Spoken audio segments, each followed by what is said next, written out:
தலட தமிழ் திரையுலகின் தலைமகன், தடைகளை உடைக்கும் தலைமகன், தன்னம்பிக்கை ஊற்றெடுக்கும் தமிழ்மகன். இவன் மானுடமே வியக்கும் மாமனிதன்.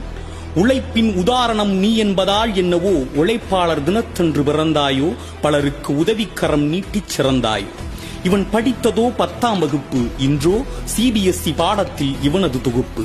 இவன் அறிந்ததோ 5 மொழி, இவனை ஆட்கொண்டதோ நம் தாய்மொழி.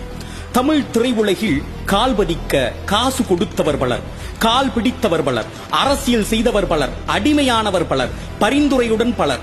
ஆனால் நீயோ சற்று வித்தியாசமானவன். தனக்குத்தானே தடம் பதித்தவன், தமிழ் திரையுலகில் இடம் பிடித்தவன். காதலுக்கு இலக்கணமோ அம்பிகாவதி, நீ காட்சியில் தோன்றியதோ அமராவதி. நீதான் ரசிகர்களின் ஒட்டுமொத்த ஆசை, காதலர்களின் காவியமே உன் காதல் கோட்டை. கன்னிப் பெண்கள் இதயத்தில் என்றும் நீதான் காதல் மன்னன். உங்கள் ஜோடி பொருத்தத்தை சொன்னது அமர்கலம், உன்னை சிறந்த நடிகனாக சித்தரித்ததோ சிட்டிசன். தமிழ்நாட்டின் தலைவன் நீயா நானா என்ற கேள்விகளுக்கு பதில் சொன்னதுதான் உன் தீனா. அனைவராலும் வரலாற்றை படிக்கத்தான் முடிந்தது, உன்னால் தான் படைக்க முடிந்தது. சூப்பர் ஸ்டாருக்கு முன் இருக்கா தில்லா, யார் இருக்கா தில்லா என்ற கேள்விக்கு பதில் சொன்னது உன் பில்லா. உள்ளே வெளியே ஆட்டத்தை உலகிற்கு சொன்னது உன் மங்காத்தா. வீரத்தை சொன்னவன் நீ, விவேகத்தை கற்றுக் கொடுத்தவன் நீ, தமிழ் மக்களுக்கு விசுவாசத்தை காட்டியவனும் நீ.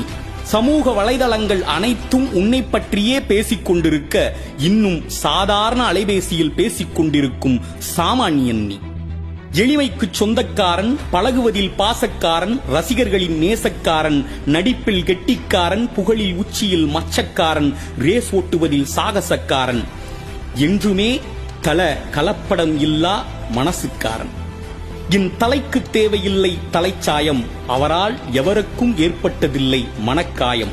1000 ஸ்டார் இருந்தாலும் எங்களுக்கு எங்க அல்டிமேட் ஸ்டார் தான்.